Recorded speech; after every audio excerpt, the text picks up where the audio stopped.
Welcome to First. I'm Mark Eichman along with Nichelle Polston and Shirley Min. The Delaware Memorial Bridge has been part of this region's holiday travel for over half a century. With some new additions, it should be a part of our lives for many decades to come. The Star Campus at the University of Delaware plans to be a part of life in Newark for decades.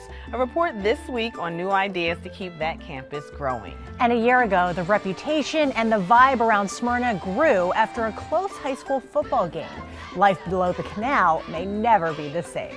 First, your public media news magazine starts now.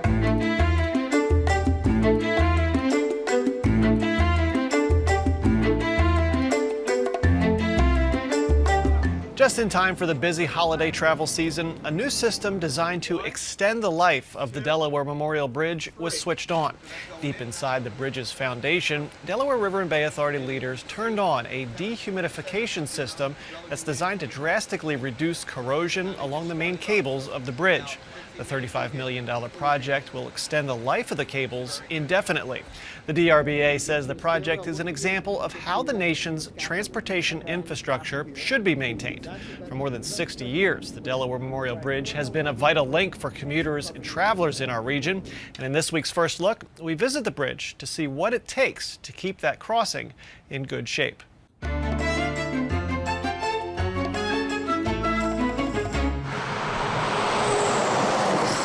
Nearly 18 million toll-paying vehicles crossed the Delaware Memorial Bridge in 2016. That beat the record set in 2015, and 2017 could set another record for the southernmost hard crossing of the Delaware River, joining Delaware and New Jersey. With so many travelers using the bridge, maintaining the decades-old structure requires vigilance. We have the same problem that everybody else in the country does. We have aging infrastructure. Our two bridges were built in 1951 and 1968, so aging infrastructure requires a lot of time, money, and effort to keep it up to date and keep it running. On a hot day in mid-August, the Delaware Memorial Bridge was dedicated. It was an exciting day for Delawareans and their neighbors in New Jersey and Maryland. The object they had watched grow from the dream of a Chamber of Commerce director in the 1920s to a sketch on a drafting board to the sixth longest bridge in the world was to be dedicated to the World War II dead of Delaware and New Jersey. When the first span opened more than 60 years ago, no one could have imagined that the bridge would be as heavily traveled so soon. That's why the second span was built 17 years later. And no one back then could have imagined the technology now used to monitor and maintain the twin span. The Delaware River and Bay Authority recently deployed a new drone that can fly and swim underwater to inspect the bridge. Other new technology is being added to the bridge structure itself. The bridge is only the second in the nation to be retrofitted with a dehumidification system that will reduce corrosion along the main cable supports. The main cables are made of steel, and the number one problem that we have to prevent on our bridge is we want to prevent corrosion. So the dehumidification project is being installed to protect those main cables from the threat of corrosion and to slow it down almost to a negligible point so the cables hopefully will last for many, many generations. This scaffolding under the main cable supports workers installing that dehumidification system. We have, for the last 2 years, had a capital improvement program of almost $100 million, and frankly, you're going to see that for the next 5 to 10 years, the same volume of work. In addition to that protective system, a new lighting system has been installed and new electronic toll collection equipment is being put in. Those toll lanes provide a critical source of revenue to fund all the maintenance and upgrades at the bridge. All of our money comes from toll revenues from the bridge, from fees that we charge our customers who ride on the ferries, and landing fees at the airports. We do not use any taxpayer dollars. The DRBA's maintenance work doesn't stop at the toll plaza either. It stretches about 6 miles along I-295 towards the I-95 interchange. That area is in the middle of a massive overhaul that's caused plenty of delays for drivers. Although we have almost always maintained 2 travel lanes, the problem is when you have an accident, and we do have accidents once in a while, then you are basically restricting traffic to 1 lane and things back up very quickly. The 295 project should be done by late 2018. So what's the future hold for the Delaware Memorial Bridge? Non-stop maintenance and more upgrades. We're seeing a lot more steel work. We're going to have to replace what's called the pin and link system on the bridge coming up this year and next year. And I think in the next, probably 10 to 15 years, you're probably going to see a major redecking of the bridges. That's a huge, very expensive undertaking, very lengthy undertaking. But again, given the age of the bridge, you're going to have to see that. There's also plans for some added protection in the river. Today's barges and ships are much bigger than they used to be when the bridges were constructed, so we're going to construct an advanced ship collision system that consists of basically some pillars that are anchored in the river, so if a ship should stray off course and hit one of the pillars, it would not damage the bridge. We have a collision protection system on there now, but it was really designed for the vessels of many years ago. But that's a major, probably $40 million plus investment that we're going to have to make in the next few years. It's all part of the effort to help more than 70,000 drivers that use the bridge every day keep on the move. The Delaware Memorial Bridge is iconic. It's one of the largest twin spans in the world. Part of our goal is we want to enhance the lifespan of that bridge. The next big project in the works is a major redecking or repaving of the bridge. It's an expensive and very time-consuming, traffic headache-inducing process. So the bridge now has this new system to prevent the corrosion along the main cable, but it didn't come cheap, right? Not at all. It's $35 million to wrap the entire main cable along the length of the bridge and install this dehumidifier system. DRBA officials, though, say that's well worth it to protect this vital support for the bridge for years and years to come. It's the one part of the bridge that if it failed, it's cheaper to build a new bridge. Everything else we can fix, we can repair, we can upgrade, but if the main cables fail, might as well build a new bridge. And a lot cheaper is an understatement, of course. Estimates on the cost of building a new bridge range up to $1.3 billion. Wow, billion with a B. Right. All right, thanks, Mark. Find more details on the bridge work at WHYY.org/news. The University of Delaware Star Campus continues to grow into a state-of-the-art operation for the school and community partners. So much so, it's hard to remember what it looked like as the old Chrysler plant. It is a transformation where new structures are being built and existing ones are running out of space.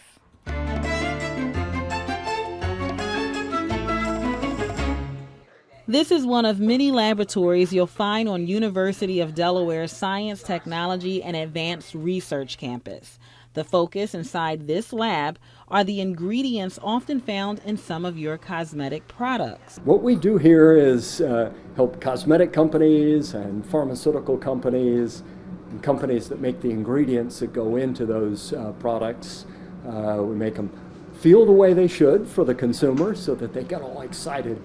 Chandler and his team work with big companies like Glasso, Pfizer, and Estee Lauder.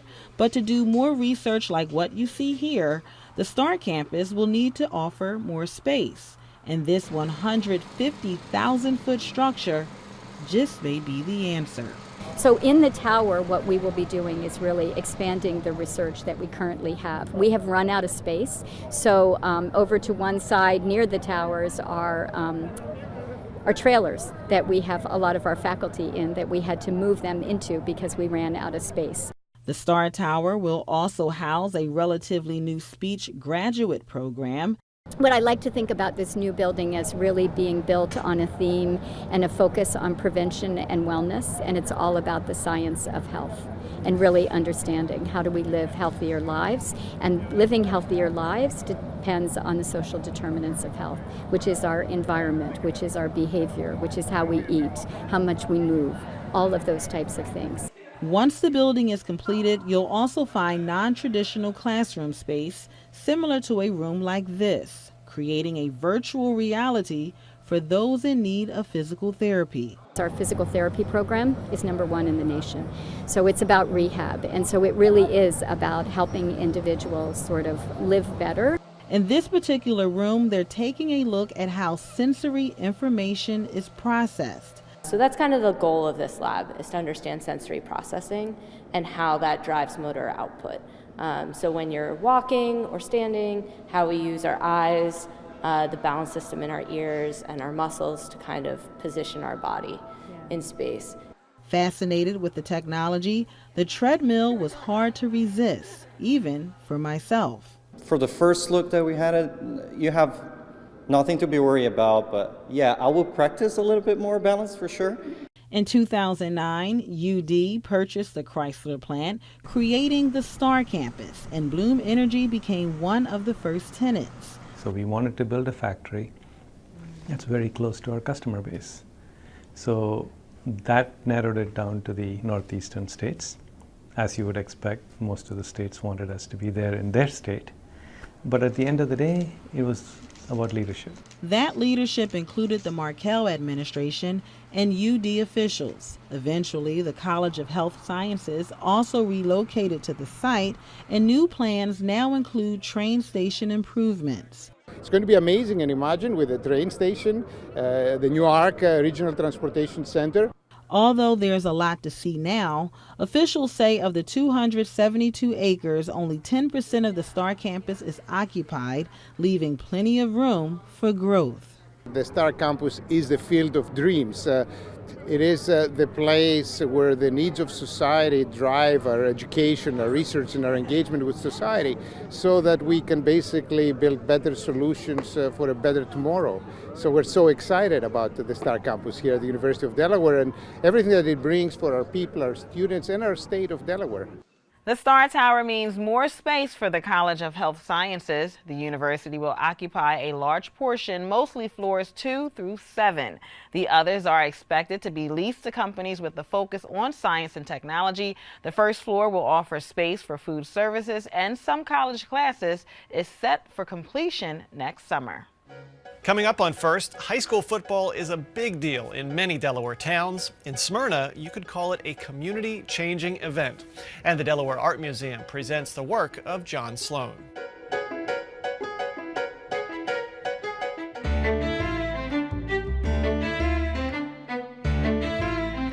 We started the program this week peeking into improvements being made on the Delaware Memorial Bridge, ensuring its use for decades into the future. However, Rob Torno is here with a look at the present. And Rob, based on your cartoon, it looks like you were stuck in traffic. Yeah, so over Thanksgiving, we went to New Jersey to visit my wife's family, and coming back, coming over the bridge, we were backed up all the way to practically exit 2 because of all the construction on 95. Right. And I've heard it from more than one person that every time they drive through Delaware, they're just stuck in traffic. So that's why it's the state song, because it's just all the car honking and all that. Yeah, it's like a symphony now, you know. There's a famous New Yorker cartoon where they're sitting in traffic and the wife says to the husband, "Did you try honking?" You know, like, because what else are you supposed to do? You have 95 is backed up, you have 301, you have 141 now until next year. And I'm glad they're working on the roads, but at the same time, they took all that time on Route 1 by the mall, and it just kind of moved the backup a little bit further up. So I hope all this remedies these problems. So yeah, I don't want to hurt any feelings over at Delta, but the area around the mall is very confusing to me because you know the way it splits. Right. And then Route 1, it also seems like there's just always a ton of accidents right by the Smyrna exit. Right, downstate. Right. Yeah. And that causes huge problems. Yeah, the mall is the best because they built the overpasses to try to like implement a way to around that traffic, and it's just. I just feel like I'm the guy who's, traffic, right? But I mean, hopefully it fixes itself. Was the cartoon a little cathartic for you now? Yeah, I went through a couple ideas before I got it out. All right, well, always lots of laughs. Thanks so much, No Rob. sweat. Rob brings new meaning to keeping things grounded, that is for sure. That's Rob Torno. Follow him at Twitter, on Twitter, at Rob Torno. Thanks, Rob. No sweat.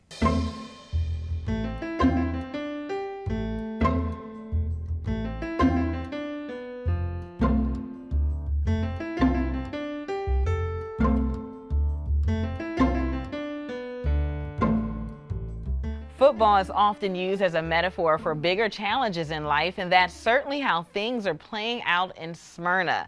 The ever-growing town is on the rise, and its high school football team has reached the pinnacle of excellence in Delaware. Delaware education reporter Chris Barish is here with more. Hi, Chris. Hey, Nikki. Once tiny Smyrna has mushroomed into one of Delaware's largest municipalities. That growth has not only transformed this former agricultural town and its school district, but through football continues to unite residents and fill them with intense pride.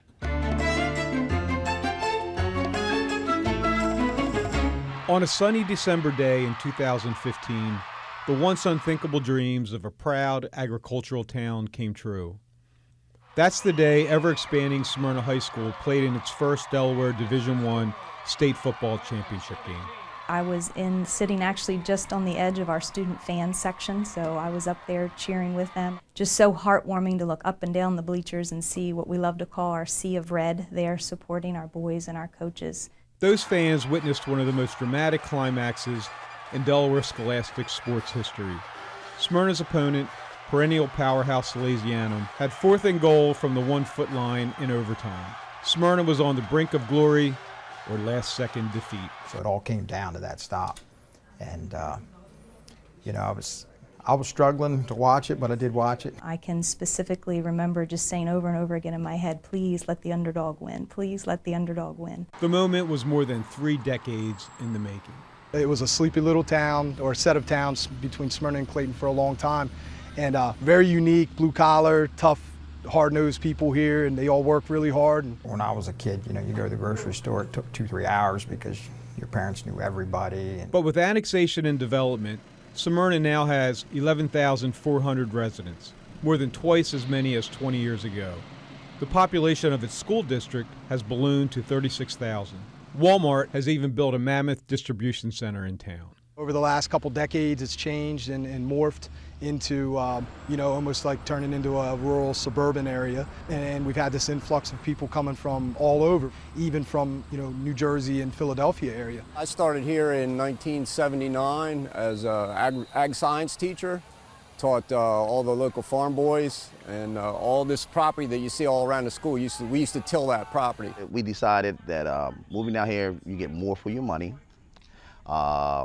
Plus the venture of a good high school, a good education that was available, and the general area overall was more attracting to us. Up here it's nice, everybody's friendly, and the atmosphere of the whole town, it's like everybody's one big family. The school district now has 5,500 students, 60% more than in 2000, and 3 new schools. Renovations have nearly doubled Smyrna High's size, and the school has 1,500 students, 8th most in Delaware. There's a new library, science lab, and gym. The football field has artificial turf. I don't know how to keep track of kids in there anymore. It used to be very easy when I first started, but it's a big school. We graduated in the class of 1989. I believe our graduating class was somewhere around 160 students. I think at the time we probably offered 1, possibly 2 AP courses, and career pathways weren't even something that was in the conversation when you were talking about earning a diploma. Today, Smyrna High is above the Delaware proficiency average in English and science, though it trails in math. But there are now 14 advanced placement courses and a similar number of career pathways. More graduates go to college. They have a wide variety of curriculum choices here and all the AP stuff. So, you know, in all areas, not just sports, but in everything, they're excelling. It's a lot nicer, newer than the old school I had. Teaching is a lot more in depth. There's also more, there's more classes that I can choose from. I've had really good teachers the past 4 years as well. I'm in the allied health pathway and also the early childhood pathway, so I want to be working in a medical field but with children as well. You know who's the best, so yell SHS! In sports, Smyrna has long been a wrestling power, but the population boom became the foundation of a football titan. We felt with the bigger numbers that we were getting in the school, there's athletes out there. We had to get them out into the, you know, out of the hallways, out off the court, and come play with us. When teacher Mike Judy became head coach in 2014, he inherited a 2-8 team. But Smyrna improved to 5-5 his first year.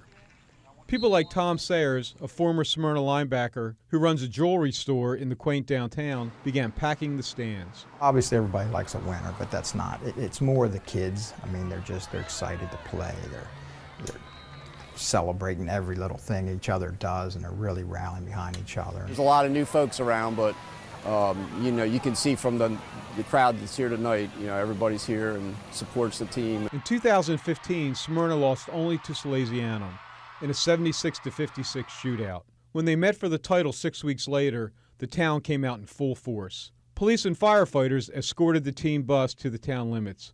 Fans rode in a caravan to the University of Delaware Stadium. You got up there and you saw the sea of red and the whole visiting stand was full.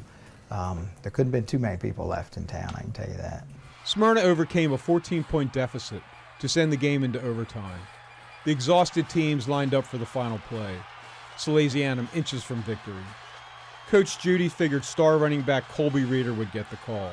We had a kid, they made plays, and he shot the gap and got to Colby before the big athlete could get up to speed. When he stopped him, I mean, the place just went nuts, yeah. I was hugging people I'd never even met before. The town celebrated for months. Bright red Smyrna Eagle clothing and gear hopped off the shelves. A billboard in town celebrated the triumph. I don't know who's making and selling all the t-shirts and sweatshirts and hats, but you can't go anywhere without seeing somebody wearing some Smyrna football gear. Last year, the team went undefeated, taking a second straight state title. Hopefully we do it 3 times in a row, but a lot's got to happen. The Eagles have struggled early against tough competition, losing 2 of their first 3 games to neighboring Middletown and a top team from the Baltimore area. A playoff berth is still a possibility, but win or lose, the rise of Smyrna football and its ascendancy as a town is now part of Delaware lore. Everybody from, if they're older, if they're younger, no matter what age, everybody comes and celebrates together, and it's just so cool to experience that. The best part to me is that these kids really feel like they're giving something back to the community through their play, doing something that they love. These guys get to come out here and grind and work, go to battle with each other, and make a town and a community feel unified.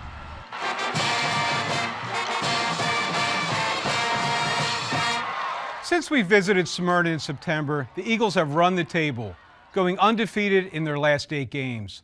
This weekend, they will go for Delaware's first three-peat since Newark won 5 straight titles ending in 2001. But win or lose, Smyrna's Sea of Red will no doubt fill their side of the stands at the University of Delaware for the rematch with undefeated Middletown. Smyrna's success is certainly a heartwarming story, Chris. What are some of the key reasons for their dominance? Well, first of all, they have a lot of talent at the offensive skill positions. Their star running back, Will Knight, has set the career rushing record in Delaware with 6,240 yards. That's 3.5 miles. And then there's coaching. Mike Judy, he sets such a professional tone. No matter what the situation, he remains an even keel, and the team, buys into that, and it reflects that. And then, of course, there's the fans. They provide the inspiration and support that ties everything together and makes this so special. Okay, well, thanks so much, Chris, for keeping us all posted.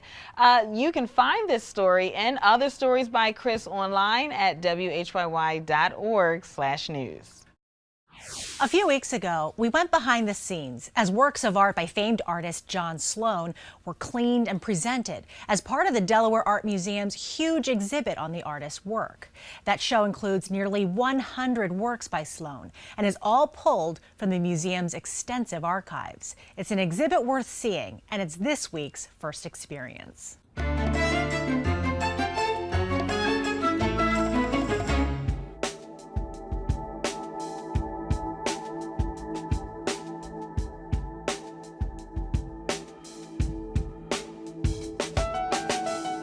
John Sloan was an American illustrator and realist painter. He is best known as being part of the Ashcan School of Art. It was a group of artists just painting in realist styles, not an official school, and painting everyday life, largely in New York City. This exhibition is a true retrospective. We were really trying to give as big of an arc of Sloan's career as we possibly could.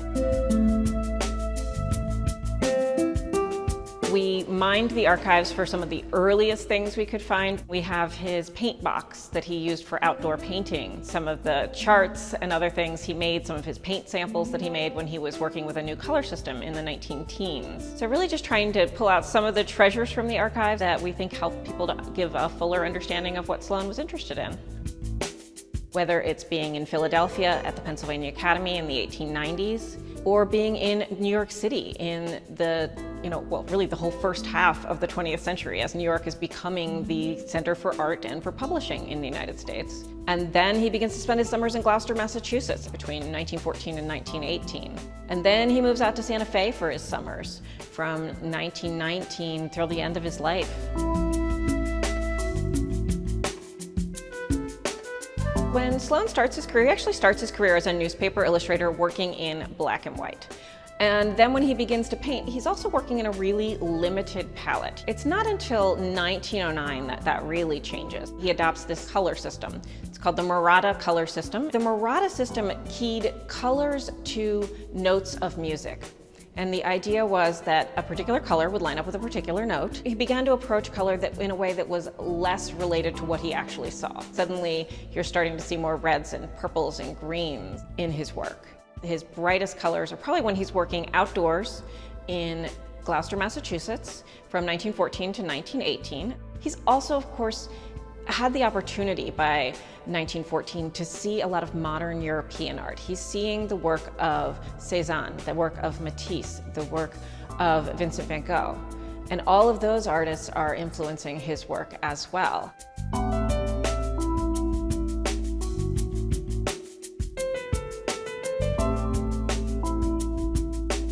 I think that on some level I'm surprised all the time by the things that I find, the connections between Sloan and other people maybe that I didn't realize he would have come in contact with. You know, there's a note where I think it's in his diary, where he sits next to Andrew Wyeth at a dinner, very young Andrew Wyeth, very old John Sloan. You're like, oh look, this is sort of the museum's world coming together in an interesting way. There's so much depth in the archives. There's 300 boxes and drawers of stuff. So that's not 300 things, that's 300 boxes and drawers. Sometimes the boxes have 500 letters in them. So there's so much that can still be found. I think that, at least in my career, every time I've come back around to Sloan, different things have jumped out at me because different things are happening in the world. You save these things from the past and you can keep reinterpreting them and understanding them at different levels as new things are happening in the world. The Delaware Art Museum holds the largest collection of John Sloan's work. It's the only place you can see this exhibit, which is going on now and runs through January 28th. You can get more information by visiting the museum on the web at delart.org. Next week on First, we take a look at the practical life experiences given through a program called Safety Town, and we'll call it real-world advice given through a girls' empowerment STEM event. Those stories and more next time. That is First for this week. We thank you for watching. For Chris Barish, Shirley Min, and Michelle Polston, I'm Mark Eichman. Have a great week.